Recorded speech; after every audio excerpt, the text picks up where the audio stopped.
Hey y'all, and welcome to Familypreneur, the podcast for family-first entrepreneurs building profitable and progressive businesses. If we haven't met yet, I'm your host, Meg Brunson, and my pronouns are she, her. Before we get started, I want to remind you that this podcast episode isn't going to change a thing in your business unless you take action. And the best way to follow through is by joining us inside of the Familypreneur Business Accelerator. It's where we work, win, celebrate, and grow together. Head over to familypreneur.co to join us today. All right, let's do this. Hello, Familypreneurs. Thank you for joining me on another episode. Today, I'm very excited to be joined by Brianne Leeson. We are going to be talking about autistic brains, squashing stereotypes, and speaking the language with Brianne. We're going to go through what autism actually means, how to understand and appreciate the way that autistic brains work, and more. Brianne is a writer and artist and a voice actor from Dallas, Texas. She is the writer of the queer supernatural comedy audio drama, Today's Lucky Winner. After she was diagnosed as autistic and ADHD at 30, she became fascinated with evaluating the ableism she has experienced daily before she knew that it was ableism.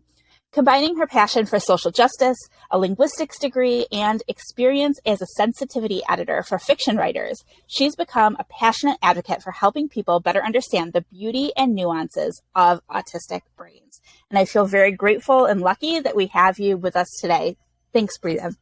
Now, I'd love to just start with a quick discussion about your podcast. I have to be honest, I'm not an audio drama listener, so I'd love for you to just introduce us to the podcast, what it's kind of like to listen. Is it like watching Netflix, like a show on Netflix?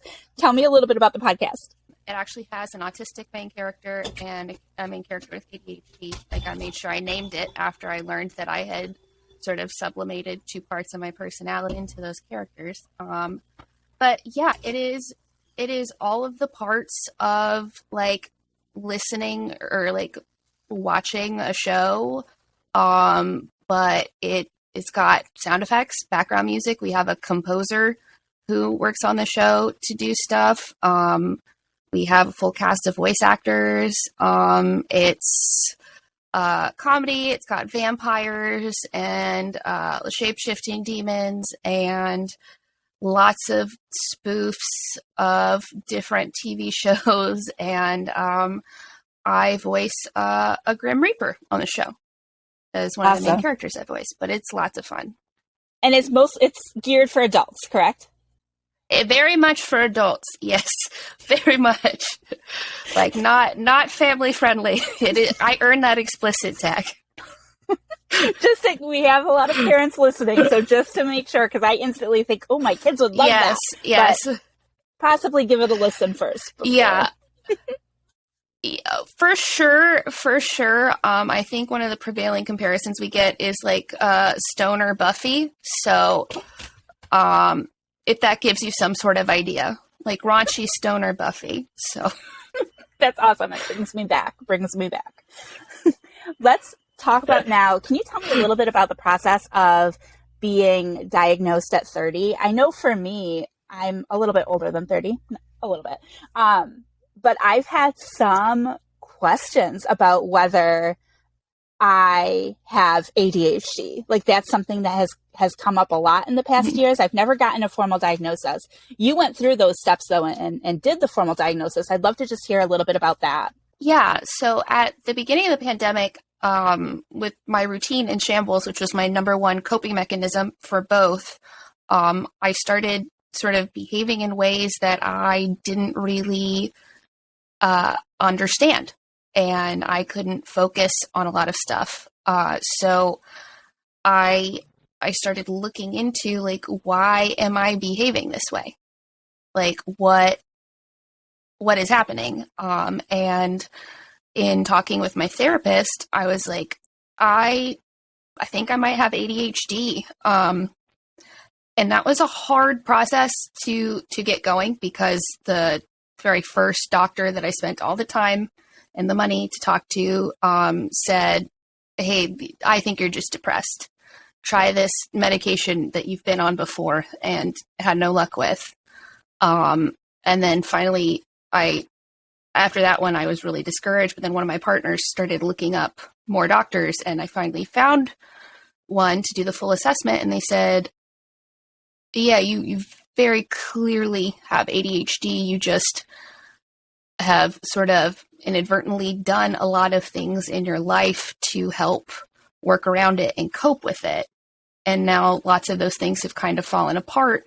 So of course it's more of an issue now. So the ADHD diagnosis, I choose to be on medication because it does help. And being on medication for my ADHD actually does help with my autism and help me cope with stuff. But I got an official diagnosis for that just because I wanted access to be able to get those medical resources. But even after the ADHD diagnosis, there are some parts of how I was behaving that just hadn't been answered. So I researched more, and that led me to finding some things that made me go, oh, I think I might be autistic. And it was learning things that were different from the stereotype that really sort of shook the foundation of what I knew about myself, because like one of my early jobs was nannying autistic kids because I was just good with them for some reason. And I thought autism looked one specific way. So it was really learning that autistic people are as diverse as allistic people, which just means not autistic people, that really started that process. And I chose to get an official diagnosis for autism, and there are a lot of hurdles to that. And there are a lot of reasons someone might not want an official diagnosis on their medical records. So I think for anyone who is questioning the autism part of that, do evaluate whether or not an official diagnosis is really something that A, you need, and B, is safe for you to get. That makes sense. I appreciate that breakdown. And it's good things to think about as you're going through that process of figuring out whether that's something you want to pursue. Mm-hmm. Now, what are some of we talked about, you mentioned stereotypes, and I know I was raised with a lot of stereotypes that have since, there have been holes poked in it. So can we talk about some of the stereotypes that we have, those common assumptions, and then some of the dispelling of that, what the reality is? Yeah. I think the biggest assumption is that the autism spectrum is something that everyone is on. Because if I had a nickel for every time I've heard someone say, I think we're all a little bit autistic. But that's not how the spectrum works. You either have an autistic brain or you don't have an autistic brain. And the spectrum actually refers to all of our autistic traits. It's more of like a little pie circle chart. And for each of our traits, it shows which end of the spectrum of that trait that we kind of fall on, whether it's repetitive behaviors or social differences or communication differences or routines and rituals. We all have our own mix of that to different degrees, and that's the spectrum. And very much in research and diagnosis of autism, it is centered around a cis-het white child who is assumed to be male. And that is deeply problematic because that is one view of what autism might look like in specific presentations. And it ignores anyone who isn't white, who isn't cis, who isn't male. And autistic people are 6 times more likely to be transgender too. So we're 70% of us are under the LGBTQIA umbrella. So there are a large number of us who are not those cis-het white boys who later in life go, oh, I was missed because the actual tests they use to determine whether or not you're autistic didn't account for anyone like me. So I think people have an assumption that you are either autistic and carry an intellectual disability as well, which is the truth for a lot of people. But I think a lot of people assume that it must come with an intellectual disability. And that's the people who who generally get labeled as severely autistic, which is, it's not a thing. Like, I am just as autistic as someone's, cousin who also has an intellectual disability. It's just they also have an intellectual disability. So if you don't fall into that category, or you don't fall into the Rain Man, Love on the Spectrum stereotype sort of thing, where I'm great at counting cards or something, like, I suck at math. Like, if you fall anywhere between those, I think you kind of get ignored, and a lot of people assume you must not really be autistic. In your research, have you found that it's getting better for our children, for children currently, than it was for people like you and I who are in our 30s? As I know, the medical community, clearly, we can talk about that too, clearly has some issues with the way that they approach autism and other diagnoses even. But is it getting better? Is it easier for those non-cis boys, white boys, to get diagnoses now, or is that still a challenge for our children? I think it's not nearly the challenge it was, simply because people are recognizing their gaps. There's actually research now looking at, like, hey, lots of this diagnostic criteria is also very Eurocentric. So some countries, it's rude to make eye contact, and differences in eye contact are on the diagnostic criteria here. So how would that look for someone who's from a different culture? So I think it's also broadening to say, like, our diagnostic criteria is a very narrow view, and I think it is more recognized in children. It's definitely not where it needs to be. Like, it's not, but the reason a lot of the hate groups call it an autism epidemic and say that it's getting worse and thinking more people are becoming autistic is simply because more people who are autistic anyway are getting diagnosed. It's not that there are more of us, it's that more of us are getting recognized. So that's why autism consistently looks like there are more and more autistic people. Well, we've always been here, you're just recognizing more of us now. I can't even... the fact that there are hate groups, that even is shocking to me. But once you said that, and once you broke it down, like, I recall hearing things like that from people who use autism, like, to fuel how they feel about vaccines and other things. Yeah, and, like, I'll go ahead and say it. Autism Speaks looks like a charity to the outsider, but they have a few autistic people they have hired since they've been critiqued about not having autistic people on the board. But their main goal is to find the gene for autism and to be able to, like, test for autism in utero, which is, they want eugenics, quite frankly, and they want to find a cure for us when it's labeled as a disorder, but it's not. It's just a type of person. And we have a harder time in certain environments, but we've always existed. And Autism Speaks had a commercial that compared us to cancer, said we would ruin marriages, said that autism would steal your child, and just made it look like we're a burden. And most of their money goes to either making sure we don't exist anymore, or a therapy that basically, it's a therapy from the person who invented conversion therapy for gay people, to make us act like we're neurotypical. Which is disturbing and disgusting to even think about. And you mentioned this in another podcast I listened, to, where you were guesting, but, like, it's not, like, autism isn't the problem. The problem is how the neurotypical world perceives and interacts with autistic people. Did I get that right? Yeah, like, there are certain things about the world that would be harder for me in general.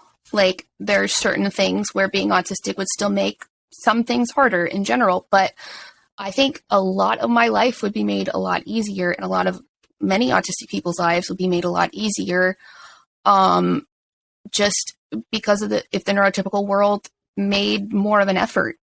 And it's in such basic things like globally, there is an 85% unemployment rate for autistic people with a university education. And the vast majority who are in a job are what would be called underemployed. So for me, I have a degree in linguistics, but the social aspect and the politics of academia kept me from being able to even access the idea of going to go get my master's. And then trying to find a job in linguistics after that relies on a lot of social stuff. Like you had to be in good with someone who is a professor to get this TA job, and you had to do this. So for me, after college, I ended up making more using my autistic special interest of comics, working at a comic book store.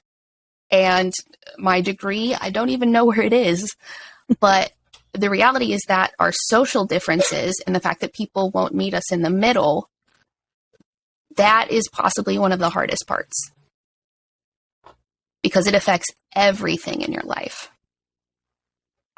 Many of our listeners are entrepreneurs. Some host podcasts like I'm doing, like this one.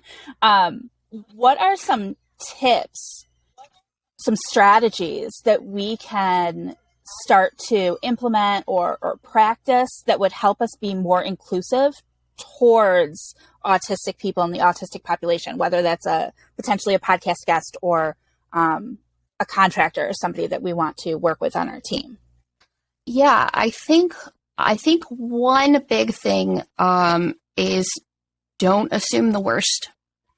They have done studies where they've showed autistic people, and before even speaking to us, the people decided they didn't like us.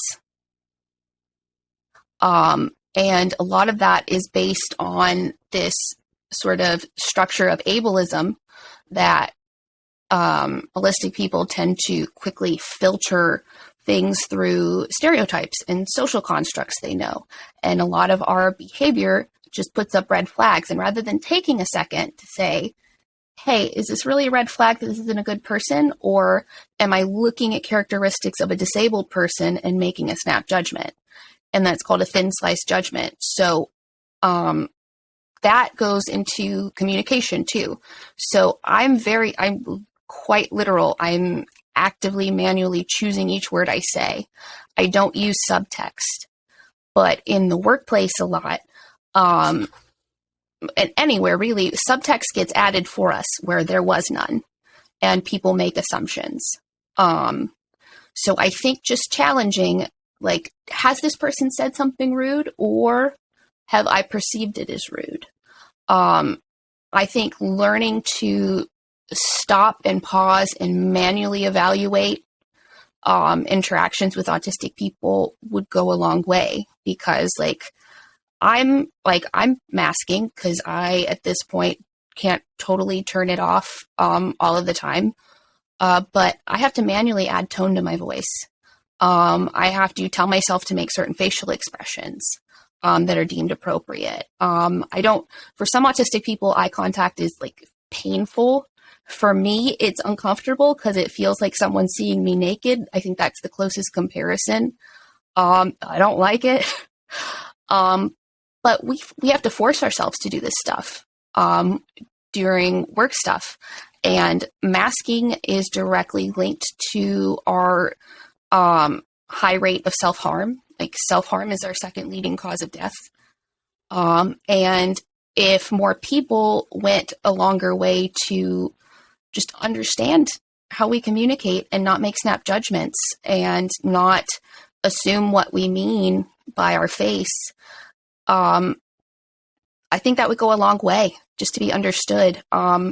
Sticking with plans, changing plans last second, is super disruptive to a lot of autistic people.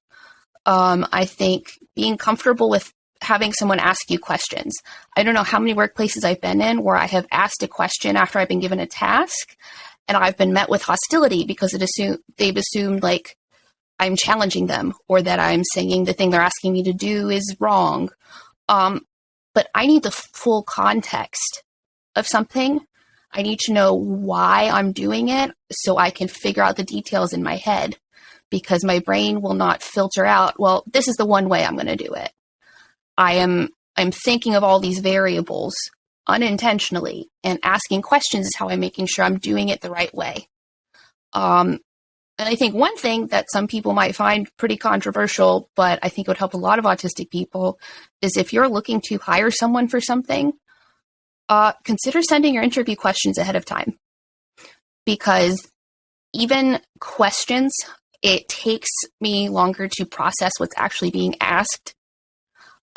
Because when autistic people ask questions, I think autistic people will be quite surprised how often they're not actually asking the thing they're asking.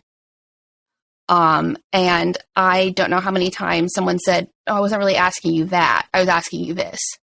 So being able to look at questions ahead of time and being able to say, oh, I think this is what this person's asking, gives the time to process and come up with a genuine answer. It's not that autistic people don't know or have to make something up. We process things differently. And verbal communication differences are one of the spectrum traits. So it's an immense help. I can't speak for every autistic person, but I know I communicate much better over email. Like phone calls, I full body reject because I can't see the person's face. And I have to manually look to say, oh, they're making this face. They could be feeling this way. I don't have all the data I need to really understand the conversation well. And written communication helps give me more time to process and edit and ask questions. And really, those are the cursory things. I think just not assuming the worst and learning our communication. And also, someone doesn't have to disclose to you that they're autistic for you to recognize those traits and realize, okay, maybe this person needs this sort of communication. Because I think when you learn to recognize those traits, you're going to start recognizing just how many people you meet every day who have them. And I think it just makes us much more compassionate people to recognize, like, oh, this person would be better served if I did this. Right. So people don't need to have a label. You don't need to have justification to be kind and patient and open-minded. Now, I do have a quick question. And I apologize. Yeah. There's a little lag. Before we continue, I just want to get some clarification. You're saying holistic. Is that a word? Allistic. ALLISTIC. Okay. And can you define that for me so that I can make sure I'm understanding it correctly? Allistic just means not autistic. So someone with ADHD would be neurodivergent, but they would be allistic, meaning they're not autistic. Hearing that response to like what we can do, if you're watching the video, you probably caught a face of mine because I'm like, oh, I should have, as a podcaster, providing questions ahead of time would have been a way that I could have helped you better prepare. And not just you, but all guests, right? Like that's one way that a podcaster could potentially make an interview easier. Yeah. And like for me, I'm very fortunate that my communication set, verbal communication was not always the easiest for me. One of the reasons I was led to autism, was learning about hyperlexia. So it just means I started reading far too early and had a fascination with words and stuff. But I got better at verbal communication, and I also got a linguistics degree, which made it easier for me. But for a lot of autistic people, it is very much challenge. And like, I have to manually go in my brain and try to choose the exact word I want when most people say, oh, well, I'm getting the basic idea across. So getting things ahead of time. And I know a lot of people are like, oh, but I want a natural conversation. Natural conversation is different for autistic people. It just is. And there's nothing unnatural because we naturally script conversations. So if I know I'm about to have to go do something, in the background, like a program running in the background, my brain starts going, so if I go here, I say this. And if they say this, I say that. But if they say this, I'm going to change to this response. So I have a flow chart of scripts for everything that I do on a regular basis. And that is part of masking, but it's part of how we manage to communicate. So giving questions ahead of time isn't going to make a conversation any more or less natural. We're prepared. And just in case, I'm familiar with the term masking, but just in case people aren't, that's trying to fit in, right? So masking gets used for by a lot of neurodivergent group, like people under the neurodivergent umbrella. But I think there should be a really big distinction because it originated as autistic masking. And autistic masking is hiding our autistic traits, including like stims and stuff, to a degree where there's a recent study that said intense masking, and I forget the metric they used, but can take 14 years off of our life.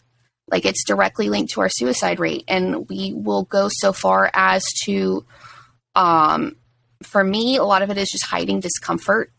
So I thought everyone was miserable when they ate at a restaurant. And it's just hiding that discomfort. It's adding tone to my voice. It's forcing myself to make eye contact. It's making sure I'm making the right face, trying to hold my body in a certain way, making myself smile at things. I go access these scripts in my head. And there are a lot of people who mask so hard, they mimic TV characters or fictional characters because people like that person. They think that person's okay. And that's what you do. So there are autistic people who have no sense of identity by the time they're late, like for late diagnosed people, have no sense of identity because we have to mask. And it's especially insidious because BIPOC autistic people have to mask more than white autistic people because autistic people are more likely to be victims of police violence. And also, of course, BIPOC folks are. So when you're at the intersection of both of those identities, you can't hide the color of your skin, but you can try to hide that you're autistic. So it's hard because we all have to do it to different degrees, and not all of us can do it. Like, it's very much a privilege to be able to, and I know it's opened doors for me that wouldn't have been open otherwise. But if someone can provide a safe space where we can let that mask down a little, that is taking such strain off of us, just to be able to relax some. For me, sometimes, like, I have autistic meltdowns and autistic shutdowns sometimes, and sometimes that's just suppressing a meltdown, which is a neurological event where my brain has said, I've had too much. But when you're masking for your own safety, it gets perceived as violent behavior. So your brain says, save it for later. And that can sublimate into a bunch of other mental health problems because we're not letting those things out when we're uncomfortable. So masking for autistic people is a much different animal than it gets talked about for other neurodivergent groups. And it's hard. It's unfortunately a necessary evil to survive in this world for us to differing degrees. But if you can provide if you can be someone that's safe for an autistic person to communicate with and just simply ask questions and admit when something's confusing, you'll be helping. You'll be helping a lot. That's great to know. I really appreciate your willingness to be vulnerable, to share all of this information with us. I just appreciate you putting yourself out there and helping in a way to help us autistic people. I'm going to use my new word of the day to be more open and accepting and compassionate so that we can hopefully make the world a better place for everybody. Yeah, thank you. No, I think I think I like talking about it, and I've had people message me going, hey, I'm actually seeking an autism diagnosis now because I didn't know everyone didn't operate that way. So I also think if the way I described how I operate resonates to anyone, go do some research. Like, go do some research for yourself.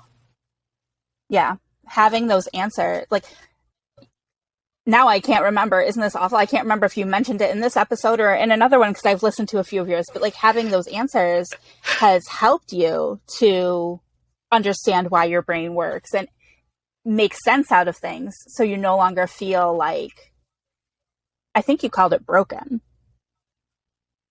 Yeah, because it's like I was trying to use just the owner's manual to something that I'm not, like a Jeep to operate. And it's like, oh, by the way, you're not a Jeep, you're a Vespa. That's why this didn't work. And I'm like, oh, okay, well, now I know, now I have the language and the access to the information I need to know how to take care of myself.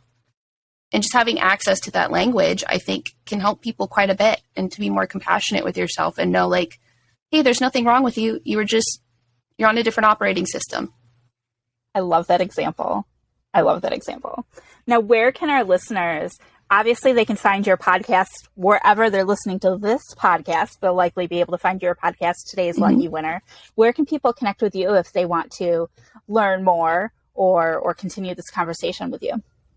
Yeah, on Twitter, my handle is at Hot Sauce Ghost. And on Instagram, it's Brianne_Leeson. Perfect. Again, I want to thank you so much for being here. I enjoyed this conversation a ton, and I hope that it opens the eyes, the ears of our listeners and our viewers to change the way that we're showing up in the world and what we're expecting of other people, regardless of what labels they may or may not come to us with. So thank you very much. Yeah, thank you. Action steps from this episode alongside an incredibly supportive community. Plus, access our robust training vault and a variety of exclusive monthly virtual events, including co-working, happy hours, and bonus training sessions. Head over to familypreneur.co and join us today. Until next time, I'll see you over in the Familypreneur Business Accelerator. Bye for now.